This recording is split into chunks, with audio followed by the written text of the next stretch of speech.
வணக்கம் viewers, welcome to கருவேப்பிலை சமையல். இன்றைக்கி நம்ம என்ன பார்க்க போகிறோம்? சுரக்காய் வச்சு ஒரு மிளகு கூட்டு பண்ண போகிறோம். இது ரொம்ப சுவையாக இருக்கும். சப்பாத்திக்கும் தொட்டுக்கலாம், சாத்துக்கும் சாப்பிட்லாம். இப்போது ஃபஸ்ட் டைம் எங்கள் வீடியோவை பார்க்குறவங்களாம் இருந்தால் ஒரு சப்ஸ்கிரைப் போட்டுக்கோங்க, ஒரு லைக் போட்டுக்கோங்க, ஒரு கமெண்ட் கொடுங்க, ஷேர் பண்ணுங்கள். இப்போது ஒரு பேன் வச்சுருக்கோம், அதில் கொஞ்சம் தேங்காய் எண்ணெய் விட்டுருக்கோம். அப்புறம் ஒரு 50 கிராம் பாசிப்பருப்பை ஊற வச்சு எடுத்து சேர்த்துருக்கேன். அதுக்கப்புறம் கொஞ்சம் மஞ்சப்பொடி, கொஞ்சம் பட்டாணி, கொஞ்சம் சீரகம் போட்டிருக்கேன். இதை முழுகிற அளவுக்கு தண்ணி விட்டுருக்கேன்.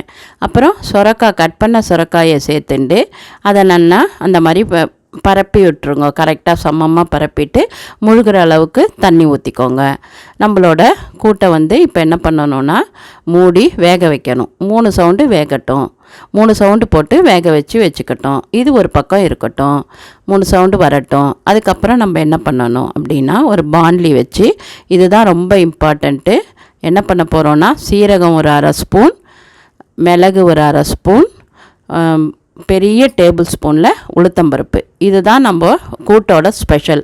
இதை நல்லா வறுத்து பொடி பண்ணி வச்சுக்கணும். வாசனை வர மாதிரி வறுத்து பொடி பண்ணி வச்சுக்கோங்க. இப்போ அதே பாண்ட்லியில் கொஞ்சம் தேங்காய் எண்ணெய் விட்டு கடுகு போட்டு சீரகம் போட்டு வெடிச்சிடுறது. இப்போ நம்ம குக்கரில் வேக வச்சுருக்கோம் இல்லையா, அதை இதில் சேர்த்துட்றோம். இது சேர்த்த உடனே நம்ம என்ன பண்ணுறோம், கொஞ்சம் உப்பு, அதுக்கு தேவையான உப்பை போட்டுறோம். கொஞ்சம் மஞ்சப்பொடி போட்டுறோம்.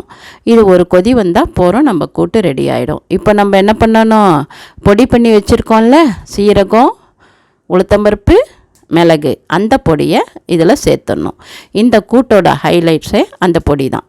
இப்போ நம்ம பார்த்தோன்னா இது ஒரு கொதி வந்துடுத்து, நம்மளோட கூட்டு ரெடி ஆகிடுத்து. அப்படியேவும் சாப்பிட்லாம், தொட்டுக்கவும் தொட்டுக்கலாம்.